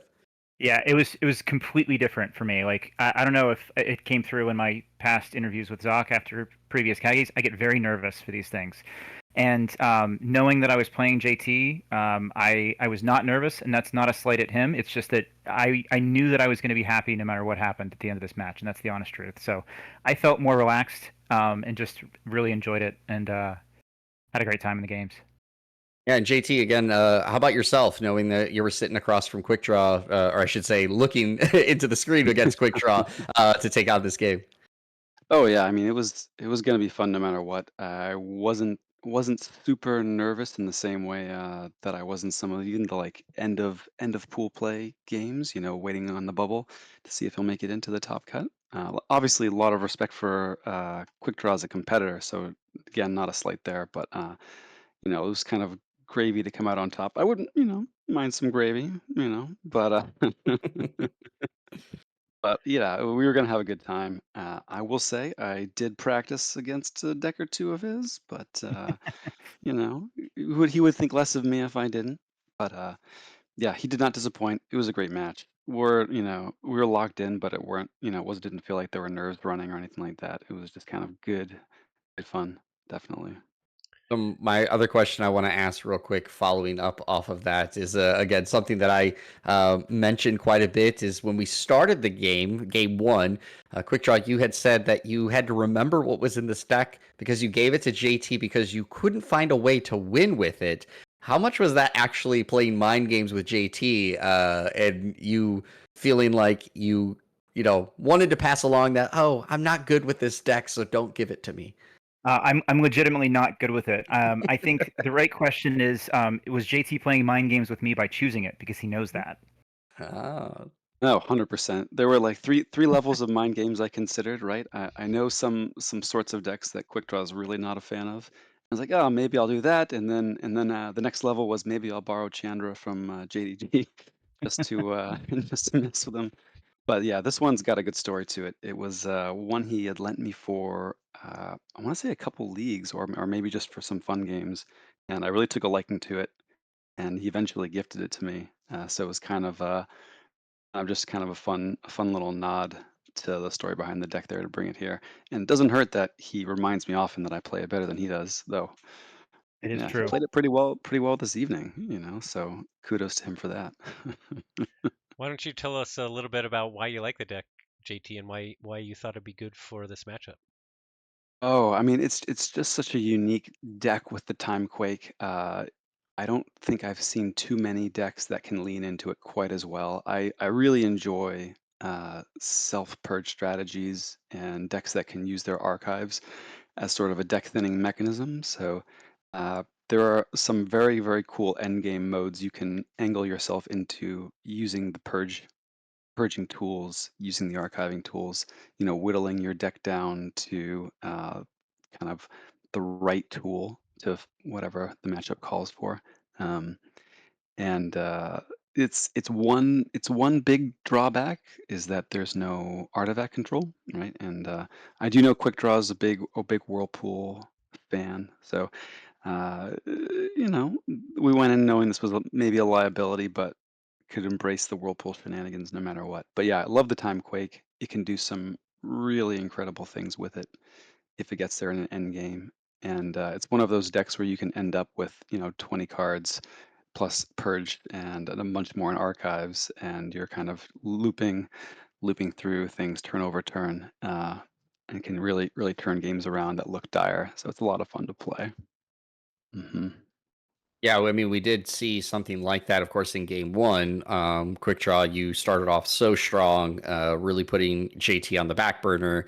But as you said, JT, the self purging really seemed to continue to put Quick Draw just below being able to put that game away, and you started to almost threaten a full comeback there. So Quick Draw, just got to ask, with how you really liked the Dark Tidings deck that you brought in. Obviously, you played really strong with it in game one, and then still had a really strong game against it in game two. When you were going into that bidding, how much were you wanting to, I guess, urge a sixth chain bid before you conceded at the 5 to give that over to JT? So I've said before that I don't think JT believes me, but I actually don't go into the bidding with a number in mind. I just go by feel throughout it, and I did the same thing here. I was hoping that JT would like do a skip bid where he would just go from like 2 to 4 or something like that. It would have been made it a little bit easier for me to pass. But we went up by 1. It was a very tight matchup. I think the bid was super close and right. I ended up stopping at 5 because even though Sketchy Knifedom was going first and it could shed that first chain, I felt in game two especially that I was so close to getting a disboard in game two and just being able to reap out. And I felt with 5 chains, it might slow down Sketchy just enough to bury the abandoned ship and the tidal wave, which it did. And I was able to execute that plan like just by reaping out with the dis. Um, so yeah, 5 to me was like very close. Had JT skipped from let's see, what was it, 3 to 4, it would have been very hard for me to bid 5 on it. I think I probably would have just going first, um, but it was all about the creature control and trying to give Sketchy just enough chains that it was buried, and then I could just build a board like that. And I want to ask real quick before Zach, you ask a question, kind of in a sense, similar question to you, JT. Like, what made you feel you wanted to get to that 5th chain and take control of the deck? Were you hoping that Quick Draw would give an extra chain in there, or were you really thinking that you wanted to run Sketchy Knifedom in this 3rd game? I was hoping to play the Guardian in the third game. I would have loved for Quick Draw to go to 6. 5 was definitely my max, and I didn't feel great saying 5. It was kind of the breaking point that I had settled on ahead of time. I do like to like have a number in mind ahead of time. Going second, I would have almost certainly passed at 4. Um, but it's so close, 4 to 5, and I think with a few different tools showing up in different places, this matchup can go either way at from in the 4 to 6 range. Um, so it's tough to say. I would have rather had Quick Draw playing Sketchy at 6 chains, but I would have felt equally not great about passing at 4. It's kind of in that range.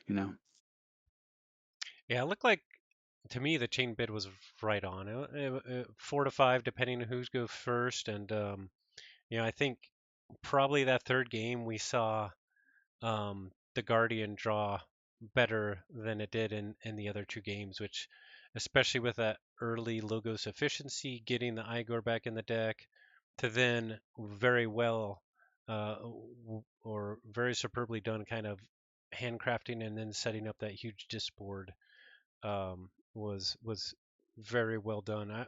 I'm curious from your perspectives, both of you, kind of what do you think were kind of some of the key moments of that third game where you look back and say maybe I could have, or I did this right and this is what allowed me to win, or I could have done it a little bit different. I'll Mm. let you answer first, JT. I don't know. I feel like I could tell you were seemingly digging for the creature control, and I was basically just trying to build a board. So for me, I didn't really feel like a turning point in the game.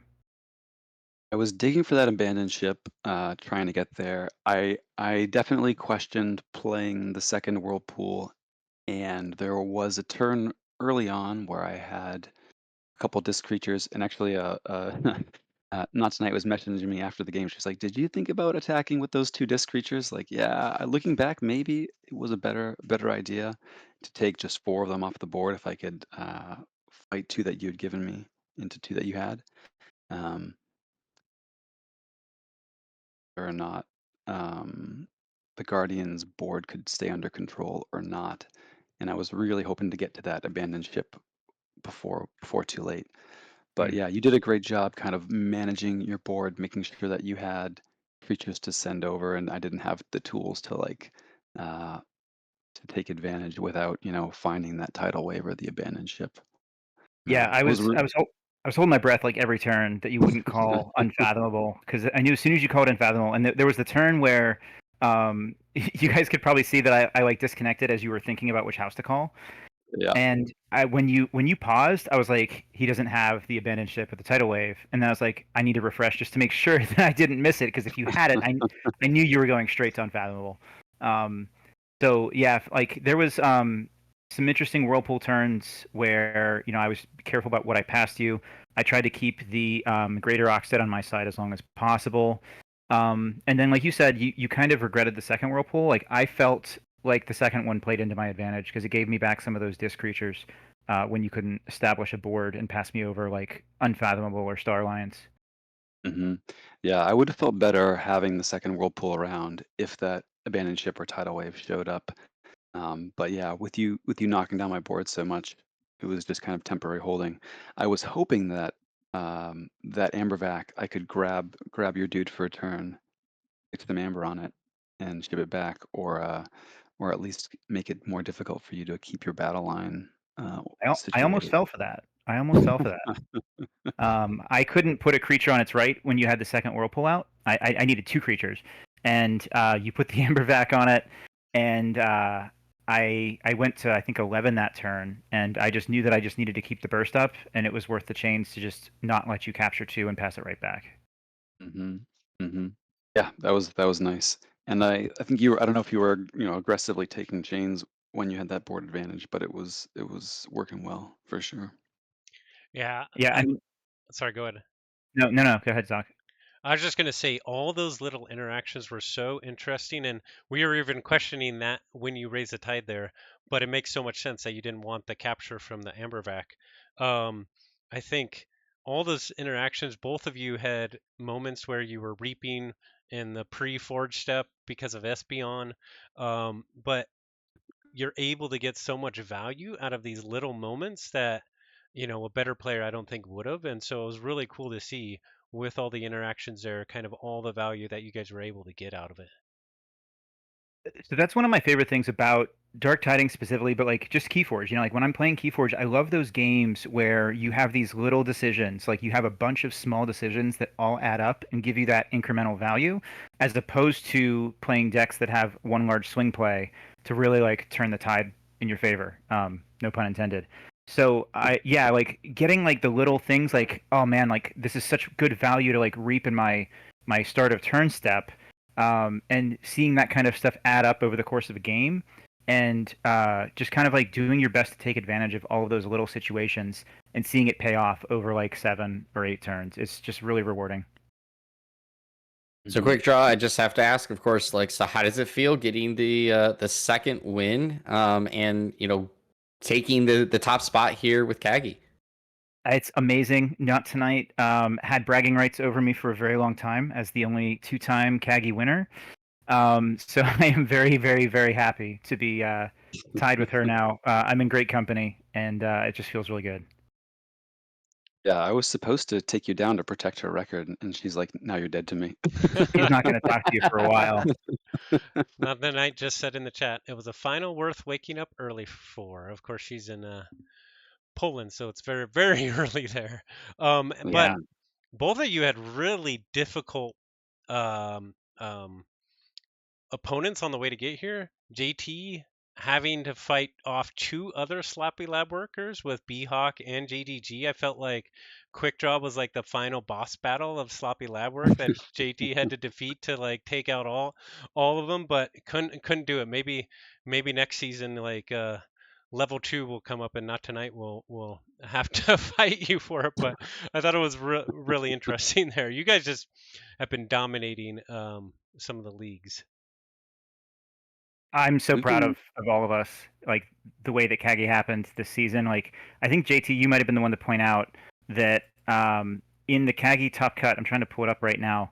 I can't find the challenge page at the moment, but in the top cut, there were 12 people. I think 5 from Sloppy Labwork, and none of us lost to a non-Sloppy Labworker, which I find just like really incredible. All of us lost and got eliminated from KAGI while facing a teammate, which to me, I'm so proud of everybody, like for being able to handle that, and in just an insanely tough field. Like the top cut for KAGI is always filled with great players, and to still have done that, I'm so proud of all of us for what the season was. totally super fun season, and maybe a good time to mention too that the signups for the next season are open. So folks should hop on in. It's a good time. Good time. Yeah, the signups are going to close on Sunday. So you got a few more days left to join in. I think currently we are. Let me check the numbers. I have access to the numbers now. I'm assisting Murph with the organization and logistics this season because I'm just so excited about this league in general. Looks like we're currently at 41 players, which is a couple shy of the all-time KAGI record. So you want to be the record-breaking person? You want to sign up right now?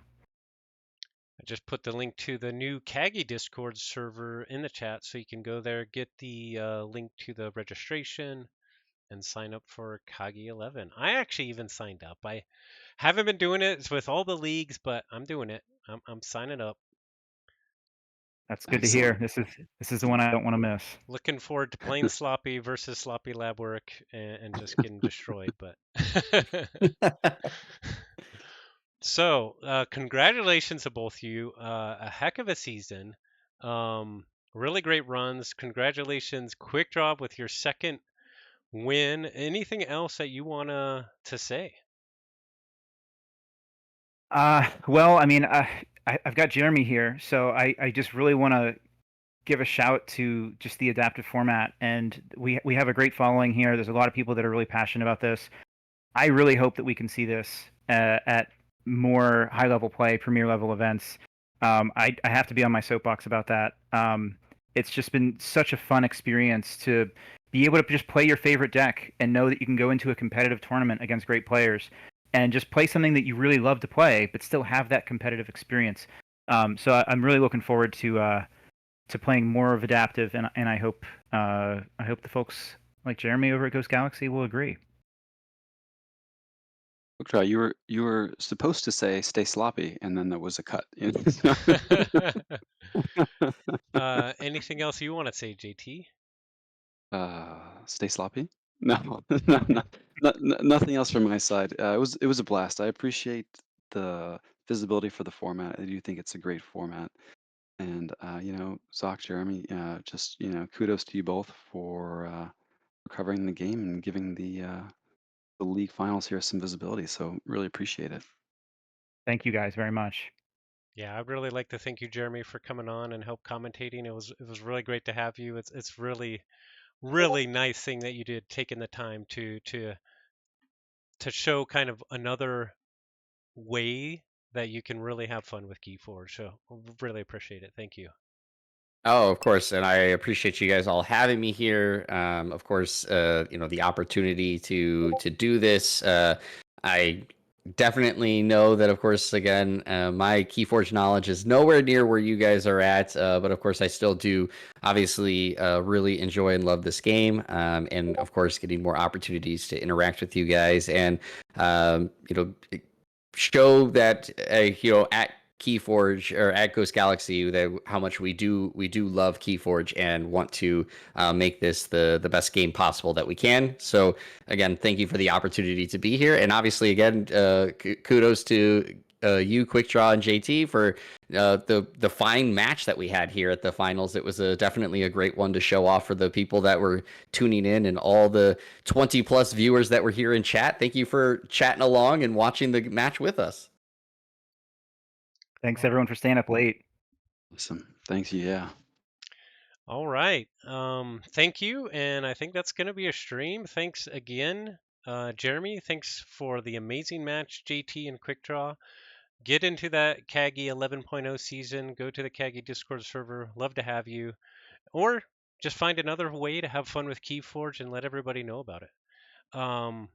That's a stream, everybody. Thanks again. We will see you next time. And as always, forge responsibly. See you later, everyone. Take care. Bye.